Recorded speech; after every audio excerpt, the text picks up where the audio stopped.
Diz assim a Bíblia Sagrada para nós. Assim ela partiu para encontrar-se com o homem de Deus no Monte Carmelo. Quando ele a viu à distância, disse a seu servo Geazi: olhe, é a sunamita.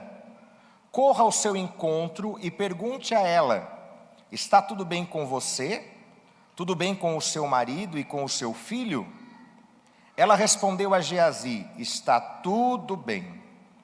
Ao encontrar o homem de Deus no monte, ela se abraçou aos seus pés.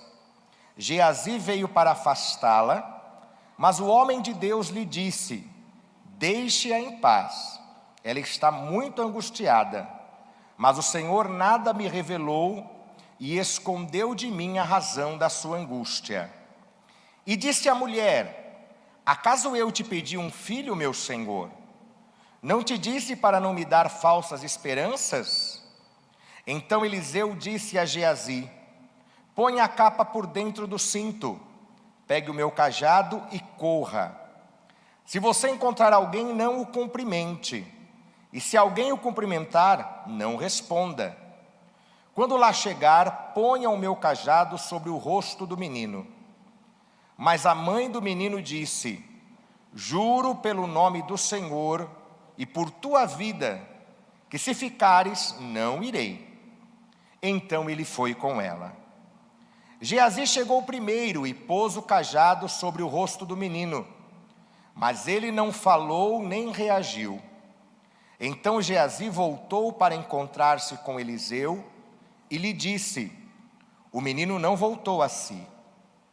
Quando Eliseu chegou à casa, lá estava o menino, morto, estendido na cama. Ele entrou, fechou a porta e orou ao Senhor. Depois deitou-se sobre o menino, boca a boca, olhos com olhos, mãos com mãos. Enquanto se debruçava sobre ele, o corpo do menino ia se aquecendo. Eliseu levantou-se e começou a andar pelo quarto. Depois subiu na cama e debruçou-se mais uma vez sobre ele. O menino espirrou 7 vezes e abriu os olhos. Eliseu chamou Geazi e o mandou chamar a sunamita, e ele obedeceu. Quando ela chegou, Eliseu disse: pegue seu filho.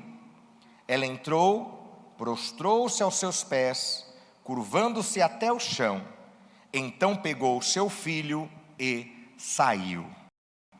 Glória seja dada ao Senhor. Você pode se assentar, muito obrigado. Você pode dizer glória a Deus. Louvado seja o santo nome do Senhor. Que o Senhor nosso Deus nunca nos deixe faltar a sua santa palavra. Amada igreja, queridos irmãos e irmãs, vocês que estão aqui presentes e vocês que estão nos assistindo através da live, a palavra do Senhor no dia de hoje nos traz à memória uma história bonita, mas uma história com muita emoção. Hoje eu quero fazer um paralelo para iniciarmos o nosso sermão com algo que acontece lá no Nordeste brasileiro, quando alguém faz uma viagem de turismo e vai conhecer as praias do Nordeste. É muito comum no Ceará, no Rio Grande do Norte, em outros lugares onde existem dunas, que se façam passeios pelas dunas com bugs. Quem já viajou para lá sabe disso. E quando você entra no bug, o motorista do bug ele faz uma pergunta para você. Você quer um passeio com emoção ou sem emoção? Não é assim? Quem já foi lá sabe disso. Você quer com emoção ou sem emoção? Aí você escolhe. Normalmente, pelo menos quando eu fui, eu pedi sem emoção. E por incrível que pareça, o meu coração já quase saiu da boca. Eu fiquei imaginando como seria então um passeio com emoção. Eu quero fazer um paralelo para que você pudesse refletir. Se Deus perguntasse a você, que tipo de vida que você quer viver durante a sua história? Você quer uma história de vida com emoção? Ou você quer uma história de vida sem emoção? Eu acredito que a maioria de nós escolheríamos aquela vida que não tivesse nenhum tipo de problema. Uma vida que não tivesse grandes emoções.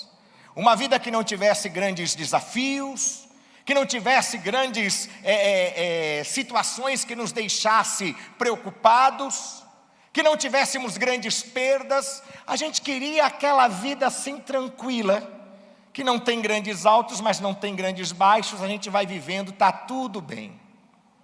Só que a gente não tem esse direito. Ninguém pergunta para nós se nós queremos uma vida emocionante ou não. Simplesmente os eventos vão acontecendo na nossa vida. A Bíblia conta a história, através do texto que nós lemos, de uma mulher. Uma mulher que provavelmente tinha uma vida sem grandes emoções. O nome dela a Bíblia não revela, mas cita a sua etnia, a sua origem. Ela era uma mulher de uma aldeia, de uma cidade chamada Sunem. Por isso ela é conhecida na Bíblia e citada como Sunamita. Sunamita é um gentílico, assim como quem nasce na Bahia é baiano, quem nasce em Sergipe é sergipano, quem nasce no Rio Grande do Sul é gaúcho, e quem nasce em São Paulo é paulista, ou no caso da capital, paulistano. A Sunamita provavelmente era uma mulher que não tinha uma vida com grandes emoções. Ela era uma mulher casada, provavelmente com uma vida econômica razoavelmente equilibrada. E por que eu posso afirmar isso? Porque ela e o seu esposo conheceram o profeta Eliseu, que fazia o seu ministério profético itinerante. Os profetas naquela época, eles eram chamados por Deus e começavam a andar e serem dirigidos pela vontade de Deus. Eles não tinham um lugar fixo para ficar, mas eles normalmente andavam de cidades em cidades, fazendo as suas peregrinações. E naquela cidade de Sunem, passava com frequência este homem profeta chamado Eliseu, sucessor do grande profeta Elias. E aquela mulher com o seu esposo, e principalmente ela, porque a mulher ela é mais perspicaz, a mulher repara mais nos detalhes. Os homens eles são simplesmente mais rápidos, mais panorâmicos, eles não percebem detalhes, mas as mulheres são detalhistas. E provavelmente esta mulher percebeu que Eliseu sempre passava por lá. Ela sabia, e o seu esposo também, que ele era um homem de Deus. E ela então se preocupou com o homem de Deus. E ela disse para o seu esposo: vamos fazer um quartinho, vamos construir uma edícula aqui na nossa casa, para quando o homem de Deus, o profeta Eliseu, passar por aqui, ele não tenha onde ficar, ele não mora aqui na nossa aldeia, então nós podemos dar para ele um teto, um abrigo, uma caminha que ele possa dormir, uma água que ele possa beber, uma sombra onde ele possa descansar. E assim ela fez. Ela e o seu esposo construíram ali um quartinho, chamaram o homem de Deus Eliseu, o profeta, e disseram para ele: olha, quando o senhor passar por aqui e precisar descansar, tem um quartinho preparado para o senhor. Tem algo aqui preparado para você. Pode ficar o tempo que o senhor quiser. Se precisar ficar uma semana descansando aqui, fica. Se quiser ficar um mês aqui, fica. Está à sua disposição. E pelo carinho, pelo desprendimento, pelo amor que aquele casal, e em especial aquela mulher, demonstrou ao homem de Deus, sem nenhum interesse, porque não havia interesse outro senão ajudar o homem de Deus no seu trabalho profético, Eliseu se dirige a ela e faz a ela uma promessa. Uma promessa que não foi da parte dele, mas foi uma promessa de Deus. Porque as promessas humanas, elas são limitadas, mas as promessas de Deus, elas não têm limites. E a promessa que Deus faz àquela mulher, através do homem de Deus, é essa: você, mulher, que não pode ter filhos, eu estou abrindo a sua madre, dentro de 1 ano, você terá nos seus braços um filho. Amados, tente imaginar que tipo de promessa é essa tão forte, para uma mulher que não podia gerar filhos, receber da parte do homem de Deus esta promessa. Só que ela, como uma mulher prudente, como uma vida sem emoções, uma vida normal, uma vida tranquila, e ela não queria sair desta vida tranquila, com certeza ela disse ao homem de Deus: não brinque comigo, porque eu não estou disposta a gerar no meu coração expectativas que amanhã vão trazer frustrações. A minha vida é uma vida tranquila. Eu vivo com meu esposo, sou feliz na minha casa, sou feliz na minha aldeia, ninguém está doente aqui em casa, vivemos todos bem. Não me traga expectativas que me frustrem no futuro. Mas o homem de Deus insistiu com certeza e disse a ela: Deus vai te dar este presente. Hoje, no começo desse sermão, eu quero dizer a você, igreja que está aqui, e a você, igreja que nos assiste pela internet, quero dizer a vocês que o nosso Deus, Ele faz promessas incríveis. E quando Ele faz uma promessa incrível, nós podemos ter uma certeza: Ele não quer brincar com as nossas emoções, mas Ele quer lhe provar para mim e para você que aquilo que é impossível ao homem ainda continua sendo possível ao nosso Deus Todo-Poderoso. E aquilo que Ele prometeu, Ele quer fazer a título de dar-nos um presente, porque a bênção nada mais é do que um presente de Deus. E aí passou um ano, o que aconteceu? Nasceu a criança, que maravilha. E uma vida que era uma vida tranquila, sem emoções, começou a ser uma vida com emoções. Porque afinal de contas a grande emoção foi: não podia ser mãe, agora sou. Nasceu o menininho, e o menininho começou a chorar, e começaram as grandes emoções da vida de ser pai e de ser mãe. Se ela dormia toda noite, agora ela já não dormia toda noite. Se ela acordava meio-dia todos os dias, agora ela não tem hora para dormir. Se ela se preocupava apenas em cuidar de um adulto, que era o seu esposo, agora ela tinha que cuidar de uma criança. E quem tem criança sabe disso, que é uma vida cheia de emoções. Tem dia que eles resolvem pular da cama, só que eles não têm ainda estrutura para pular da cama. Um dia eles resolvem subir a estante, escalar a estante da sala. Um dia ele e ela acha que já tem a capacidade e resolve esquentar o leite para fazer Toddy quente sozinho. E você chega lá na cozinha e a criança está na frente do fogão, com o fogo aceso, com uma caneca em uma mão, com o leite na outra, e você só tem tempo de falar: Deus tem misericórdia. Porque quando a gente tem uma criança, a gente passa a ter uma vida cheia de emoções. Mas são emoções gostosas, tudo bem, dá preocupação, a gente fica bravo, dá vontade de arrancar a orelha, mas é tão gostoso. Só que o tempo passou, e essa criança foi crescendo, sendo a grande fonte de emoção e de alegria para os seus pais. Só que um dia essa criança adoeceu, deitou-se na cama e não levantou mais. Era uma vida sem emoções. A vida começou a ficar emocionante com o nascimento da criança. Só que agora ela pegou um caminho de emoção diferente. Porque quando a emoção é legal, é gostosa, é alegre, é feliz, todo mundo quer ter. Quem não quer ter a emoção de ganhar um prêmio em dinheiro? Olha, ficar rico do dia para a noite, ai que gostoso. Comprar um carro novo, agora chegar com o seu carro importado, que legal. Uma casa nova, mobiliar a casa e pensar: que cor que eu pinto essa parede? Eu pinto de rosa ou pinto de verde? Essas emoções são boas.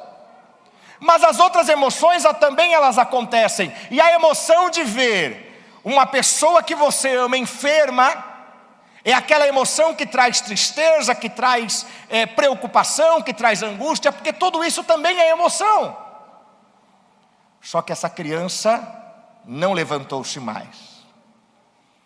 E esta mulher, cujo nome não é citado na Bíblia, mas nós vamos citar como a Bíblia o faz, essa sunamita, ela se lembra de uma coisa: se a criança veio, foi pelo agir de Deus, e se eu preciso resolver esse problema, vai ser também pelo agir de Deus. E essa mulher tem isso tão claro na sua mente, que ela sai de casa para ir encontrar o homem de Deus. O seu marido a vê se preparando para sair e pergunta: onde você vai? Eu vou ver o homem de Deus. E o marido fala: mas não é dia de culto, hoje não é lua cheia, hoje não é dia de sacrifício, o que você vai fazer? Está tudo bem? E ela diz para ele: está tudo bem.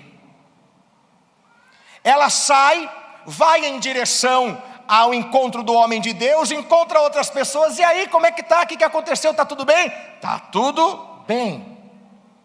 Gente, como é que está tudo bem se o menino está morto sobre a cama na casa dela? É que ela entendeu algo muito importante que nós às vezes não entendemos. O nosso negócio para ser resolvido não é com as pessoas que a gente conhece, por mais que a gente as ame. Mas as nossas causas a serem resolvidas precisam ser levadas no lugar certo. E onde é o lugar certo? No altar do Deus Todo-Poderoso. Não adianta nada você ficar perdendo o seu tempo para reclamar com a vizinha, para reclamar com o cunhado, para reclamar com o pai, para reclamar com o patrão, para reclamar com o funcionário, para reclamar com o irmão da igreja, para reclamar com o pastor. Nenhuma dessas pessoas vai mudar a sua situação. Esta mulher nos dá um exemplo incrível, porque ela nos mostra que quando temos um problema, temos que buscar a resposta no lugar certo. Vamos aos pés do Deus Todo-Poderoso, porque Ele tem poder para mudar a situação. Eu pergunto a você que me ouve e que me assiste agora: o marido dela poderia mudar a situação da vida do seu filho? Não. Os vizinhos poderiam mudar? Não. Os amigos poderiam mudar? Não. Geazi, que era o discípulo de Eliseu, poderia mudar? Não. Tanto é que quando ela encontra Geazi no meio do caminho, ele pergunta para ela: está tudo bem? Ela diz: está tudo bem, eu vim falar com o profeta. E Geazi fala lá com o profeta de Deus, ela chega aos pés de Eliseu, se lança aos pés de Eliseu, aí desesperada, chorando, mostrando toda a sua angústia. E ela fala uma frase que me chama muita atenção. Ela diz o seguinte, no versículo de número 28. Acaso eu te pedi um filho, meu Senhor? Não te disse para não me dar falsas esperanças? Eu tinha pedido uma vida sem emoção, e você me deu uma vida com emoção. Eu nunca pedi esse passeio nas dunas com emoção. Eu nunca pedi, Senhor, para que a minha vida tivesse um problema de desemprego. Eu nunca pedi, Senhor, para que na minha vida tivesse um problema conjugal. Eu nunca orei a Ti e pedi para que alguém na minha família ficasse doente. Eu nunca pedi que algum dia chegasse na minha história que eu não tivesse dinheiro sequer para cumprir os meus compromissos. Eu sempre te pedi o diferente, eu sempre quis uma vida tranquila, equilibrada, uma vida que ninguém me incomodasse, eu não incomodasse ninguém. Só que agora eu tenho uma vida cheia de emoções, eu agora estou dentro do bug descendo a duna em alta velocidade e não sabendo aonde eu vou parar.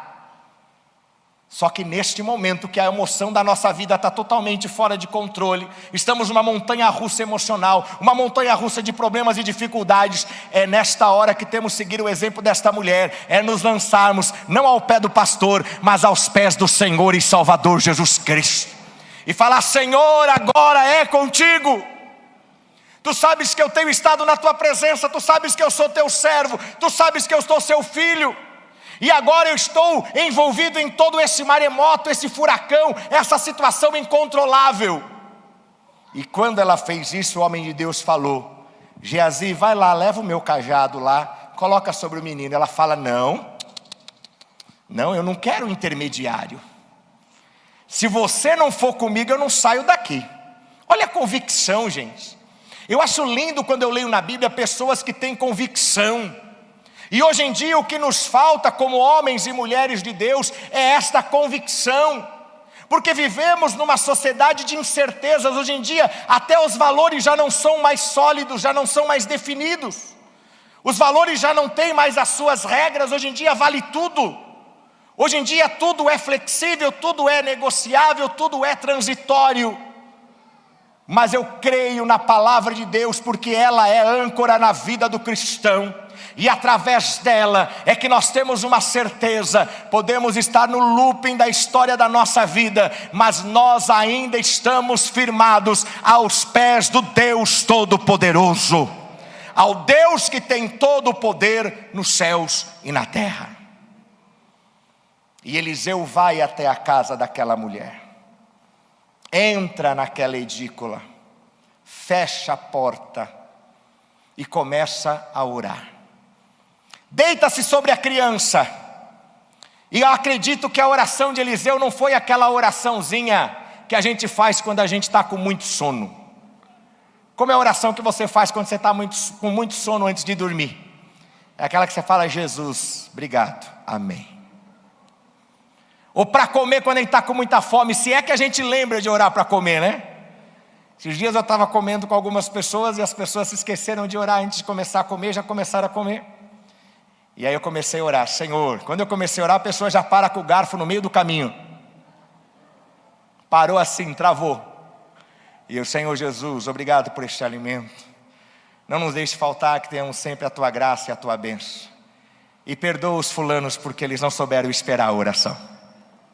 É lógico que essa parte final foi só uma brincadeira. Mas o Eliseu não fez essa oraçãozinha meia boca do dia a dia que a gente faz. Porque ele estava com um problema sério na frente dele. Quando a gente está com um problema sério na nossa frente, a gente não faz oraçãozinha de qualquer jeito. A gente não fica só repetindo aquela mesma oração, mas a gente ora com fé porque você sabe que você precisa. Quando você tem alguém hospitalizado da tua família, você não fica fazendo oraçãozinha meia boca. Você ora, você chora, você fala: Senhor, entra lá naquela UTI, entra lá naquele hospital, transforma, dá saúde. Você ora como nunca.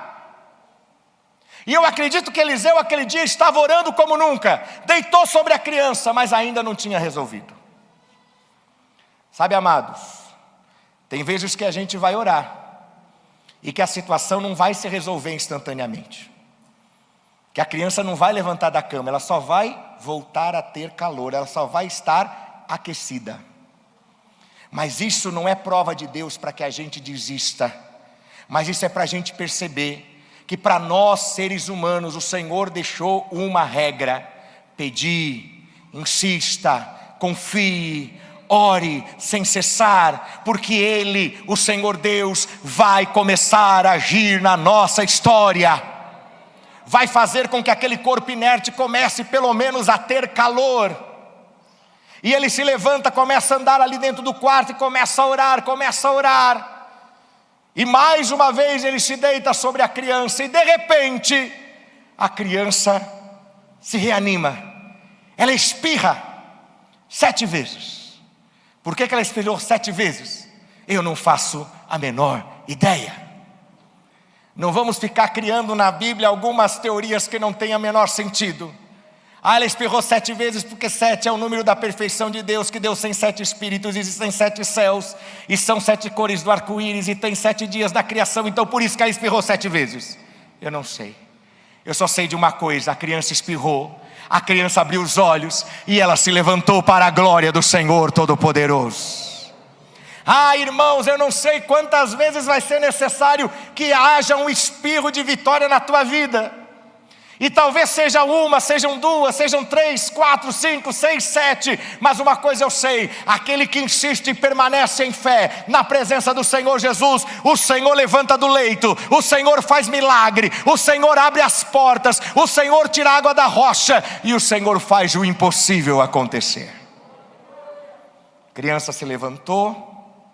E enquanto tudo estava acontecendo dentro do quarto, onde estava a mulher? Onde estava a mãe? Lá fora. Ela não viu nada disso. Sabe, irmãos, que o Espírito Santo me inspira a falar a você hoje? Às vezes a gente está como aquela mãe, a gente está com um problema muito sério, orando, clamando, só que a gente não sabe o que está acontecendo por trás da porta.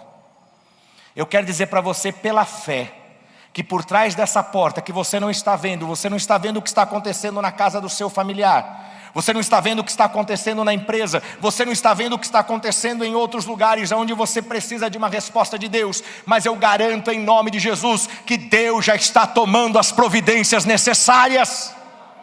Porque quando a porta se abrir, irmãos, eu tento imaginar a vida daquela senhora, a sunamita, na vida cheia de emoção. Quando abriu aquela porta e quem sai de lá é aquele garoto, imagino que um pré-adolescente, 9, 10 anos de idade, correndo e falando: mamãe, mamãe, mamãe. Não há coração que resista. Aquela mulher, eu imagino que se derreteu em lágrimas de uma forma tão intensa, e ela pôde perceber o que? Valeu a pena.